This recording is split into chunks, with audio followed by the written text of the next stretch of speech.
बिस्मिल्लाहिर्रहमानिर्रहीम। अस्सलाम वालेकुम नाजरीन, आप देख रहे हैं जेके रेवोल्यूशन और मैं आपका मेज़बान इरफान तेलगामी। नाजरीन, चूंकि अगर हम बात करें हालिया बर्फबारी की वजह से कई एक रास्ते जो है अभी तक बंद पड़े हैं और कई एक इलाकों में जो है बिजली की जो तरसीली लाइनें हैं वो गिरी पड़ी हैं और कई एक गांव जो है वो अभी तक बिजली की सप्लाई से महरूम है। अगर हम बात करें तो इसी हवाले से हमारे साथ आज मौजूद हैं फॉर्मर मिनिस्टर और फॉर्मर एमएलए सईद बशारत बुखारी साहब। आज हम बशारत बुखारी साहब से जानेंगे संग्रामा कॉन्स्टिट्यूंसी जो है उसके बारे में, क्योंकि कई एक लोग जो है वो इस वक्त ये इल्जाम लगा रहे हैं कि उनके साथ सियासी तौर पर बदला लिया जा रहा है। क्योंकि आपको याद होगा बशारत साहब एक ऐसे मिनिस्टर थे, एक ऐसे एमएलए थे अपने इलाके के, जिन्होंने कई एक बड़े बड़े प्रोजेक्ट्स जो है अपने इलाके में लाए। हालांकि मैं आपको एक खूबी बता दूं बशारत बुखारी साहब की, वो ये है कि बशारत बुखारी साहब ने आज तक न ट्रांसफार्मर, न किसी ड्रेन, न किसी पाथ और ना ही किसी रोड की इनाग्रेशन की होगी, बल्कि बशारत बुखारी साहब ने जो है बड़े बड़े वाटर प्रोजेक्ट्स, बड़े बड़े जो 4 लेन प्रोजेक्ट्स है, या हम बात करें जो बारामूला से गुलमर्ग का रोड प्रोजेक्ट है, वो भी बशारत बुखारी साहब ने अपनी हुकूमत में लाया था। बहरहाल बशारत बुखारी साहब हमारे साथ इस वक्त मौजूद हैं। सबसे पहले बशारत साहब, आपका खैर मकदम है जेके रेवोल्यूशन। आपका बहुत बहुत शुक्रिया जी, बहुत बहुत शुक्रिया आपका। बशार साहब, सबसे पहला सवाल आपसे, क्योंकि आप एक एमएलए रह चुके हैं, आपकी कॉन्स्टिट्यूंसी का एक गांव, छोटा सा गांव वारीपुरा पाइन, आपको याद होगा वारीपुरा पाइन, जहां पे आपने तकरीबन 1 करोड़ का पुल दिया था, लेकिन आज वही वारीपुरा पाइन जो है बिल्कुल कटा हुआ है कीड़ी से, क्योंकि उनकी सड़क बर्फ नहीं हटाई गई है। बशारत बुखारी साहब, ऐसे में क्या कहना चाहेंगे? आपका बहुत बहुत शुक्रिया कि आपने मौका दिया बोलने का, और आपने मुझे माजी के गलियारों में ले गए, क्योंकि 3.5 साल हो गए हमें इस चीज से बाहर। हाँ, 3.5 साल हो गए, ज्यादा ही 3.5 साल हो गए। लेकिन मैं कोशिश करूंगा याद करने की कि क्या क्या आप जो पूछ रहे हैं उसका मैं सही सही जवाब दूं आपको। आपने सबसे पहले वारीपुरा पाइन की बात की। वारीपुरा पाइन वाहिद एक पत्ती है, हमारी एक गांव है जो पटन सब डिवीजन के तहत आता है, और उसमें पटन से बिजली फराम होती है, और वो टेल एंड पे है, इसलिए वहां पे बहुत कम बिजली उनको मिल जाती है। आपको याद हो या शायद ना याद हो, हमने क्रीरी में एक रिसीविंग स्टेशन कायम किया था 6.3 MVA का। तो हमारा इरादा उस वक्त, जब सरकार गई, मैं तब की बात कर रहा हूँ, 2017 की बात, 18 की बात, 17-18 की बात है। तो हमारा यह इरादा था कि हम क्रीरी को अपग्रेड करें, उसमें 3.7 MVA और लाएं, ताकि वो 6.3 प्लस 3.7 10 MVA बन जाता है। और उसी तनाजुर में, उसी पस मंजर में हमने वारीपोरा पाइन के लिए, मुझे याद है हमने क्रीरी में 11 kV जो तार होती है उसके लिए जो मखसूस पोल होते हैं, वो भी क्रीरी में हमने डंप किए थे। और उसके बाद हालात खराब हो गए, फिर सब बंद हो गया, फिर उसके बाद कोविड भी आ गया। तो मुझे हैरानगी इस बात की है कि वो पोल वहां से लिए गए, पता नहीं कौन ले गया, कहां ले गया, कैसे ले गया, पर वो पोल वहां से लिए ही गए। और वो 3.7 जो बढ़ाना था अभी तक नहीं बढ़ा, लेकिन अब बढ़ने जा रहा है। मैंने काफी उसके पीछे रहा उनको, मैंने कहा इसको बढ़ा दो। तो ये एक प्रॉब्लम रहा, उनका जेन्युइन प्रॉब्लम है ये, क्योंकि तब से भी 3.5 साल हो गए। वो पोल कहाँ गए मुझे मालूम ही नहीं, मतलब हमने रखे थे क्रीरी में वो, ताकि वहां से वो लाइन जाती उनकी, और उनको भी पटन सब डिवीजन से निकाल के इधर को डाला जाए। मुझे उसका बड़ा अफसोस है, अभी तक हुआ नहीं। वो क्यों नहीं हुआ मैं देख लूंगा, इसमें मैं बात कर लूंगा इस पे। लेकिन बिजली की बात तो रही, बिजली की बात, आप सड़कें हैं वारीपुरा पाइन की, उनसे बर्फ हटानी भी अभी बाकी है, वहां पे बर्फ भी नहीं हटाई गई है। देखिए, मैं आपको फिर पहले मैं बिजली की बात ही करूंगा, आपने बहुत सारी चीजें याद दिला दी तो मैं बता दूंगा। जब मैं एमएलए बना तो हमारी, अगर आपको इजाजत हो तो बता दूं? इजाजत नहीं, आप बताएं सर, बिल्कुल। अच्छा, चलिए, आपका प्रोग्राम है तो इसलिए इजाजत जरूरी है मांगना। तो जब मैं एमएलए बना, मुझे याद है हमारी कॉन्स्टिट्यूंसी में एक तो वागुरा में थे 8.15 MVA का रिसीविंग स्टेशन। उसके बाद नीचे मुकाम जो नोपोरा के साथ है, उसको संग्रामा स्टेशन बोलते हैं, नाम उसका संग्रामा है लेकिन है मुकाम में। वहां पे था 6.3 MVA रिसीविंग स्टेशन। और उधर चंदूसा में था जब मैं MLA बना 6.3 MVA। चंदूसा चूंकि बारामूला में पड़ता है, लेकिन वो जो रिसीविंग स्टेशन है वो संग्रामा के इलाके में बना और दोनों तरफ का ये बिजली फराहम करता है, जो बारामूला हल्के इंतखाब के इलाके हैं और जो संग्रामा हल्के इंतखाब के हैं। और वो मैंने नहीं बनाया था, वो पहले था वहां पे। सो कुल मिलाकर हमारी कंस्टिट्यूंसी में 20.75 के करीब MVA जो बिजली फराहम होती थी 3 रिसीविंग स्टेशन से। उसके बाद हमने कोशिश की कि हम बढ़ा दें, क्योंकि लोगों की दिक्कत भी होती थी। आप हैरान हो जाएंगे, मुझे अक्सर मनगाम से, सालूसा से, तब ना जब क्रीरी अभी बन ही रहा था या शुरू हुआ था बनना, ऐसे ही कुछ था, तो फोन आते थे कि जनाब हमें 10 मिनट के लिए बिजली फराहम होती है। तो मैं बड़ा हैरान हूं, मैंने कहा 10 मिनट आती है, फिर चली जाती है, फिर आधे घंटे बाद आती है। कई इलाकों से शिकायतें आई तब। तो एक दिन मैं उठ के चला गया उस रिसीविंग स्टेशन में। मैंने कहा भाई साहब बात क्या है, प्रॉब्लम क्या है, अब बिजली फराहम क्यों नहीं करते? अगर आप बिजली फराहम करनी है सपोज टंगवारी बाला को या टंगवारी पाइन को, तो एक आध 1.5 घंटा 2 घंटे दे दीजिए, फिर काट दीजिए, 10 मिनट के बाद काटते हैं। कहा जनाब क्या बताएं प्रॉब्लम है। वहां पे प्रॉब्लम क्या था? प्रॉब्लम ये था, वहां 8 पैनल थे जहां से आप लिंक करते हैं इलाकों को। 8 पैनल में से 4 खाली थे, 2 खराब थे लेकिन खराब थे, और 2 चल रहे थे बिल्कुल। सो उनके पास बिजली फराहम करने के लिए सिर्फ 2 पैनल थे, इसलिए वो कभी 10 मिनट उधर, 10 मिनट उधर, 10 मिनट उधर पावर देते थे। तो अल्लाह भला करे, बशारत अहमद डार साहब हमारे थे एक पावर सेक्रेटरी, अल्लाह करम करे उनको। मैं उनके पास चला गया, तो मैंने कहा जनाब प्रॉब्लम है रिसीविंग स्टेशन खामखा वहां पे, तो हमारा कुछ भी नहीं है। तो ही वाज सो काइंड, उसने कहीं से 2 पैनल उठा के लगवा दिए वहां पे और 4 बेंगलोर से मंगवा दिए, तो 8 पैनल बराबर कर दिया हमने। यानी उस वक्त सिचुएशन ये थी कि 8.15 जो आपका रिसीविंग स्टेशन वहां पे कैपेसिटी वाला था, उसमें बिजली थी, वहां तक जितनी भी आती थी, लेकिन आपको उसको आगे ले जाने के लिए आपके पास साधन नहीं था, कोई आपके पास कोई वो पॉसिबिलिटी नहीं थी कि 2 ही पैनल थे। सो जितनी बिजली वहां आती थी 8.15 में, वो फिर हमने 8 पैनल के जरिए उन तक पहुंचा दी। यानी आपके पास खाना था देग में, लेकिन आप परोस नहीं पा रहे थे। एक दिक्कत ये थी। दूसरी, फिर हमने क्रीरी में अलग कर दिया 6.3, तो इलाका वहां से अलग कर दिया। अब जब आप नया रिसीविंग स्टेशन बनाते हैं, तो आप एक जगह वो बनाते हैं नया कहीं पे, इससे 2 बातें होती हैं। एक, आप उस इलाके को अलग रिसीविंग स्टेशन फराहम करते हैं।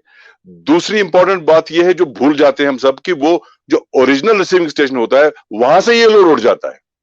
सो इन्हें में जो पुराना आपका रिसीविंग स्टेशन होता है वो ऑगमेंट हो जाता है, क्योंकि उसी का इलाका सारा वहां पे एक और लग गया, तो ऑगमेंट हो जाता है।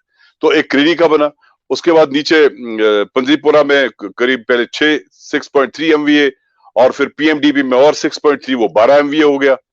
ठीक है। इसी तरह से हमारा जो मुकाम में था, ये भी मुझे समझ नहीं आ रहा था ये चक्कर क्या है इसका।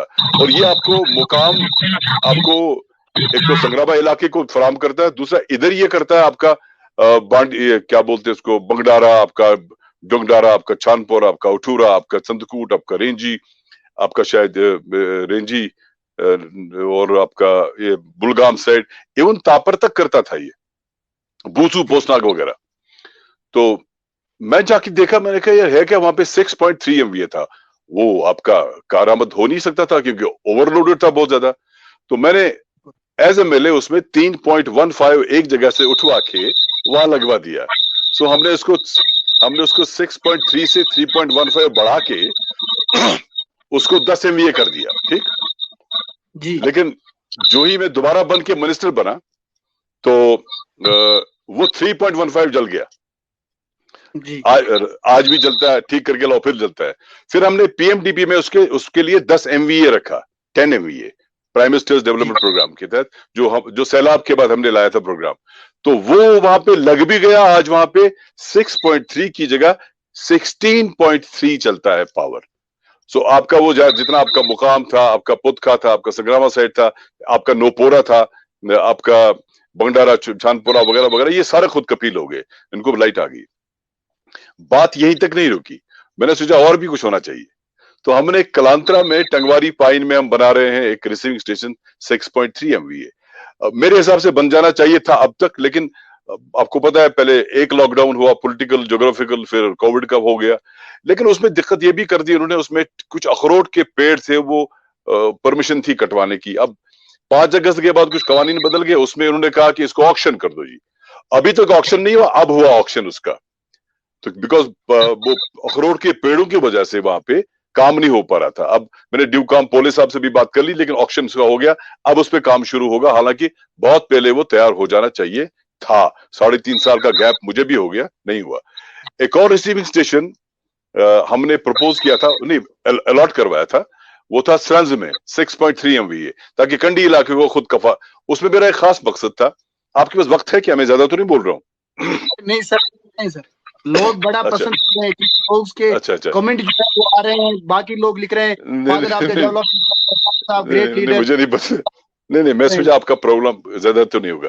तो उसका मेरा मकसद बुनियादी ये था कि जो कंडी इलाका है उसको हम 6.3 MVA देके उसको परमानेंट 24 आवर्स कर दें, क्योंकि उस इलाके को हमने डेवलपमेंट टूरिज्म के एतबार से उसको डेवलप करना चाहा, ताकि गुलमर्ग के साथ वो लिंक हो गया, और कर भी दिया हमने गुलमर्ग के साथ लिंक। हमारी ख्वाहिश थी, आज वहां पे आपको देखा स्रंज में टूरिस्ट जाता है, लेकिन हमने उसके लिए सोचा था कि 24 आवर्स बिजली होनी चाहिए। लेकिन प्रॉब्लम उसका ये हो गया, 3 साल पहले 4 साल पहले अलॉट हुआ है वो, उसमें प्रॉब्लम और दिक्कत ये आ गई कि वो जो स्रंज का इलाका है, आपका नागबल है, आपका निलसर है, आपका ये आपका दुधबुग है, आपका बांडी, ये सारा खिसक जाता है, जमीन निकल जाती है वहां पे। तो वहां पे डिपार्टमेंट को लगा ये फिजिबल नहीं है। अल्टीमेटली उस पर भी काम चल रहा है सुल्तानपुरा में 6.3 MVA का, वो काम भी चल रहा है। और इसके साथ साथ हमने क्रीरी को ऑगमेंट करना चाहा, और क्रीरी को अब 6.3 की जगह 3.7 बढ़ जाएगा, तो वो 10 MVA हो जाएगा।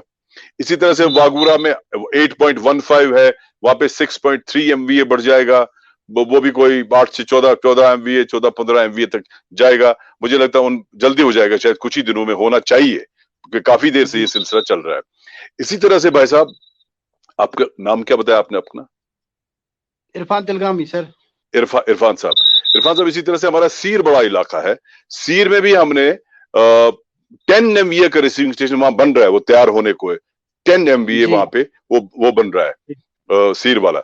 इसी तरह से मैंने एक और भेजा था हाईगाम के लिए, उसमें हमने जमीन भी देखी थी, तब मैं मिनिस्टर था, तब गए थे, जमीन देखी थी, प्रपोज भी किया था, लेकिन अभी तक नहीं आया। मैंने सुना इस साल आ जाएगा वो 6.3 फॉर हाईगाम एंड एडजॉइनिंग एरिया के लिए।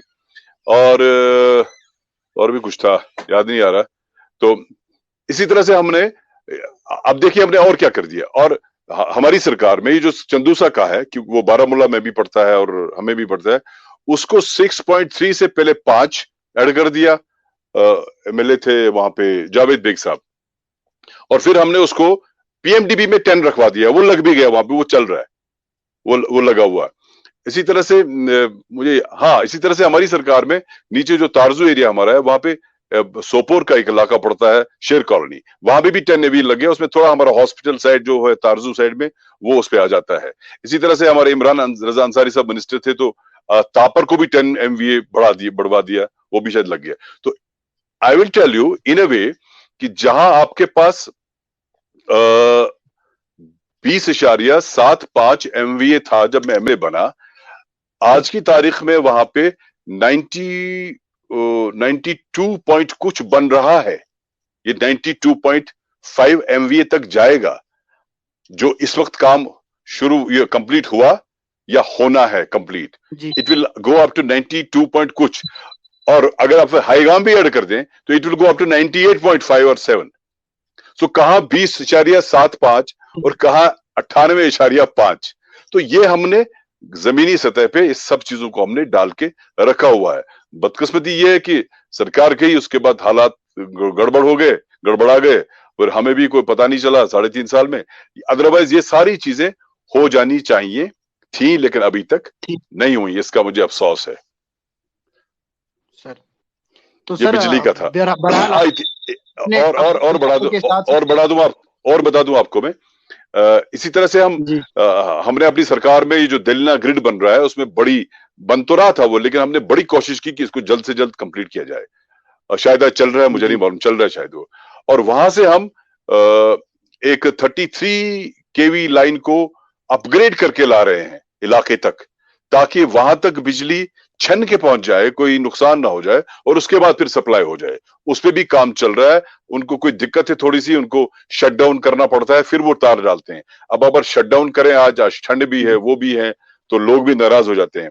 उसमें शायद उनको दिक्कत आ रही है, लेकिन वो कर रहे हैं। तो इस तरह से आपका बिजली इंफ्रास्ट्रक्चर, में नहीं कह रहा हूं तैयार हो गया सब, इंफ्रास्ट्रक्चर की जहां तक मैं बात कर रहा हूं, तो इतना सारा हमने रिसीविंग स्टेशन बनवा के ये सारा कुछ कर लिया। आई होप के बहुत जल्द ये सारी चीजें मुकम्मल हो जाएंगी। रही बात बर्फबारी की, आप बर्फ इंशाल्लाह। की बात आप बर्फ की बात कर रहे बिल्कुल बिल्कुल हैं। क्योंकि बर्फ का बारीपुरा ये है कि नहीं, बर्फ की बात यह है कि सबसे पहले हम सबको अल्लाह ताला का लाख लाख शुक्र अदा करना चाहिए कि बर्फगिरी इस साल जी देर से हुई और कम हुई। अभी बहुत कम हुई इरफान साहब, और होना चाहिए, क्योंकि जितनी आपको यहाँ पे जी बर्फ गिरती है मैदानी इलाकों में, उसी तनासुब से पहाड़ी इलाकों में बहुत ज्यादा गिरती है।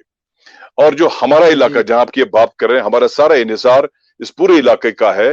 और आपका गुलमर्ग और ऊपर कंगडूरी और अफरवट और दूसरा है वहां पे वो, कुछ नाम याद नहीं आ रहा मुझको, जो फ्रीज्ड पोर्शन है बटपथरी के ऊपर, तो उस पे सारा मुनहसर है। जब चिले कलान में बहुत सारी बर्फ हो जाती है, तो ये बर्फ वहां जम जाती है। तो धीरे धीरे इसके बाद फिर आपकी फरवरी में, मार्च में जब बर्फ हो जाती है, तो वो पुरानी बर्फ को कवर कर देती है। और जब गर्मियां शुरू हो जाती हैं, पहले ऊपर की तह निकल जाती है, पिघल जाती है। और फिर जब आपकी जरूरत होती है जून जुलाई अगस्त में, जब आपकी खेती का दारमदार इस पे, आपके बागात का दारमदार इस पे है, आपको पीने का पानी इस पे है, नहाना धोना सब कुछ इसी पे इनिसार है, तो तब जाके ये जो यख बस्ता होता है सारा इलाका, वो बर्फ जमी होती है, वो पिघलना शुरू हो जाती है, हमको पानी मिल जाता है। अब हमारी दिक्कत क्या है, मैंने क्यों शुक्र पढ़ा पहले, इसलिए कि अल्लाह ताला शुक्र इसलिए पड़ा कि और मजीद होनी चाहिए, हमारा इन्हिसार इस पे है। अब हमारी दिक्कत ये कि बिल्कुल जब बर्फ पड़ जाती है हम कहते हैं मौसम खराब है, जब धूप ज्यादा होती है कहते हैं मौसम खराब है। अब धूप जब गर्म होती है जून जुलाई में, धूप को तो आना ही आना है और बर्फ को गिरना ही गिरना है। तो मेरे हिसाब से जब बर्फ गिरती है तो मौसम खराब नहीं, मौसम अच्छा होता है, क्योंकि इसको बर्फ को गिरना ही इसी सीजन में, जून में तो गिरेगी नहीं। और जब गर्मियों में गर्मी जी होती है तो हमें कहना चाहिए मौसम अच्छा है, क्योंकि गर्मियों में गर्मी होती है। रही बात सड़कों से उठाने की, मुझे हैरानगी है, खास बर्फ ज्यादा तो गिरी नहीं, और इधर से भी हाहाकार उधर से भी हाहाकार, इनको बर्फ जल्दी उठाना चाहिए था। मुझे एक वाकया याद आ रहा था, ये शायद 2017 या 18 का वाकया है, बर्फ बहुत गिरी, ऊपर कंडी में 3-4 फुट बर्फ गिरी थी। हमारे ही गांव के एक नजीर अहमद वानी साहब हैं, जो मैकेनिकल डिपार्टमेंट में वो बर्फ की गाड़ी चलाते हैं, जिनसे बर्फ हटाते हैं। रात जी को वो गए कंडी में, मुझे याद है मैं कोई 3 बजे तक सोया ही नहीं। मुझे डर लगा रहा कि कहीं ऐसा ना हो कि वो नागबल और बांडीबाला और निलसर तरफ से रात को बर्फ हटा रहा था। कहीं मैंने सोचा कहीं इसको नींद ना आ जाए, और इतनी बड़ी गाड़ी अगर ये नीचे गई निगली में, खुदा ना खास्ता तो नुकसान हो जाएगा, जान का जिया हो जी जाएगा। मैं बिल्कुल नहीं सोया, और हमारे जितने भी लोग वहां पे, वो उनको चाय पिलाते रहे ताकि उसको भी ठंड ना लगे। रातों को बर्फ हमने हटवाई है, और वो भी 4-4 5-5 फुट। मुझे नहीं समझ आ रहा, आज ये 6-7-8 इंच की बर्फ पड़ी, आज क्यों घबरा गई है, क्यों नहीं उठाते? इनको फौरन से पेशतर ये करना चाहिए, लोगों को आराम मिलना चाहिए। अल्टीमेटली सबकी ख्वाहिश होती है, जितना भी आप करते हैं, लोगों को आराम और आसाइश मिल जाए। और सब लोग नहीं बोलते हैं, कुछ लोग बेचारे घरों में बैठ के वेट करते हैं, कब काम होगा, कब बिजली आएगी, कब बर्फ पड़ेगी। पर आप जैसे लोग हैं, आप जैसे चैनल्स जो लोग काम करते हैं, जो लोगों की बात को अवाम तक, अरबाब इख्तिदार तक पहुंचाते हैं, आपको अल्लाह ताला इसका सिला दे। और आपका रियली अच्छा काम कर रहे हैं आप लोग, ताकि लोगों को आराम मिल जाए। और पूछिए क्या पूछना जी है, मैं ज्यादा तो तो नहीं बोला मैं। और बिजली की बात हुई, अब बात जरा पानी की करते हैं। क्योंकि बहुत सारे लोग जो है वो लिख रहे हैं कि बशार साहब से ये सवाल पूछिएगा कि आज भी जो कई एक लोग हैं वो अभी तक पीने का साफ पानी नहीं पीते हैं। तो इस हवाले से आप थोड़ी सी रोशनी डाल दीजिएगा, पानी के हवाले से आपने क्या क्या किया था। कहाँ पे ये नहीं पानी मिल रहा है, कहाँ पे? वागूरा वाले लिख रहे हैं सर। कहाँ पे? वागूरा वागूरा सर। क्यों नहीं मिल रहा उनको? तो 60-7-8 करोड़ की स्कीम चल रही है, बाज़ाब्ता वो तैयार है, वो स्कीम है। और चाहे वागूरा हो, चाहे पार का मीर माला हो, चाहे आपका ये बागूर के साथ है, या मनगाम हो उसमें, या वागला का आधा हिस्सा हो, या दुरामा हो, उन सबको तो पानी है। मैं चेक कर लूंगा, मैं AEE साहब से बात कर लूंगा। एक चीज बता दूं आपको मैं, पानी जी न मिलने का कोई बाइस नहीं है, कोई बाइस जी नहीं है। एक ही दो बाइस हो सकते हैं। एक बाइस ये हो सकता है, उसकी वजह हो सकती है कि अगर नल जम जाए तो, ये एक वजह हो सकती है। दूसरी वजह हो सकती है कि अगर डिपार्टमेंट काम नहीं करेगा। अदरवाइज जी देयर इज नो डर्थ। आपको पानी का कोई दिक्कत नहीं आनी चाहिए। हाँ, हमारे दिक्कत है वहां मस्जिद आंगन और बलरामन साइड में, उन्होंने ऊपर कुछ गड़बड़ हुई है कोई पाइप की, प्रोबेबली मुझे याद नहीं कहां पे हुआ है, तो वो मुझे बता रहे थे, मैंने AEE साहब को बता दिया था, फिदा साहब को। वहां उनको दिक्कत है, कोई पाइप का प्रॉब्लम है। अदरवाइज पानी का कोई, या तो जम जाएगा तो पानी नहीं आएगा, या पानी दिया नहीं जाएगा। अदरवाइज देयर इज नो दिक्कत कि पानी ना हो, पानी है, स्कीमें चल रही है। मुझे डिटेल इस वक्त याद नहीं है, फिर कभी याद करिएगा मुझे, मैं आपको पानी की सारी डिटेल्स बता दूंगा कहाँ पे क्या हुआ। और एक और बात बता दूं इरफान साहब, आपकी वसातत से, मैं आपके तवसुत से, वैसे यहाँ सारे लोग अब तवसुत और वसातत भूल गए, अब सब बोल रहे हैं माध्यम से, लेकिन मैं तवसुत से ही बोलूंगा। वो ये है कि भाई क्या कहते हैं इसको, ये जो मैंने कहा आपको, चाहे बिजली के बारे में जो भी कहा मैंने, एक चीज मैं लोगों तक ये बात आपके जरिए पहुंचाना चाहता हूं, ये मेरा एहसान नहीं है, कोई कोई एहसान नहीं। ये मैंने इसलिए बताया कि एक तो लोगों को मालूम होना चाहिए, पहली बार बताया मैंने, और आपने सवाल पूछा। अदरवाइज कोई एहसान मैंने नहीं किया, ये मेरा फर्ज था। अगर मैं कर सका तो मैंने अपने आप के साथ मैंने इंसाफ किया है कि अगर मैंने अपना फर्ज निभाया तो इस पे लोगों को कोई एहसान नहीं है, कोई एहसान नहीं है, कोई एहसान नहीं है, बल्कि उनका मुझ पर एहसान है कि उन्होंने ये करने का मुझे मौका फराहम किया। जी। बहरहाल बशार साहब, आपका बहुत बहुत शुक्रिया, आपने हमारे साथ बात की। लेकिन बशार साहब, आखिरी आपसे सवाल पूछना चाहूंगा, और एक हिलाल साहब को ये लिख रहे हैं कि बार बार इन्होंने लिखा मुझे कि बशार साहब को मेरी सलाम कीजिएगा, इसलिए मैंने सोचा वालेकुम आपको बता अस्सलाम। दूं। अरे वालेकुम हिलाल है अस्सलाम। वागुरा, सलाम कह रहे हैं आपको।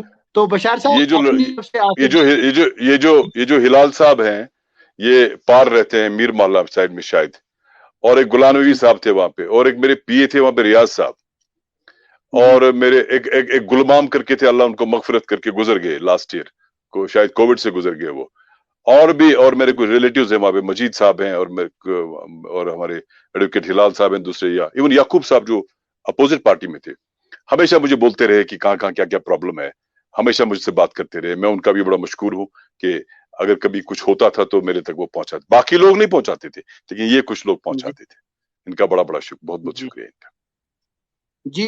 और एक यहाँ पे भाई हमारे सवाल कर रहे हैं, मंजूर अहमद है, ये कि चंदूसा से सुल्तानपुरा जो रोड है वो अभी भी पेंडिंग है सर। चंदूसा से सुल्तानपुरा कौन सा रोड, कहाँ पे? चंदूसा से चंदू सुल्तानपुरा सर। नहीं, हमने रोड की बात, हमने तो चंदूसा, जो हमने रोड बनाया शिरपोरा नीचे से, उसको हमने नाम रखा था शिरपोरा जंक्शन, जो जी वैद्यना और चंदूसा के बीच में है। हमने एक सड़क बनाई थी कोई 7.5 करोड़ की, बहुत पहले, 10-12 साल पहले, 10 साल पहले लगभग, हाँ 8-9 साल, 10 साल पहले।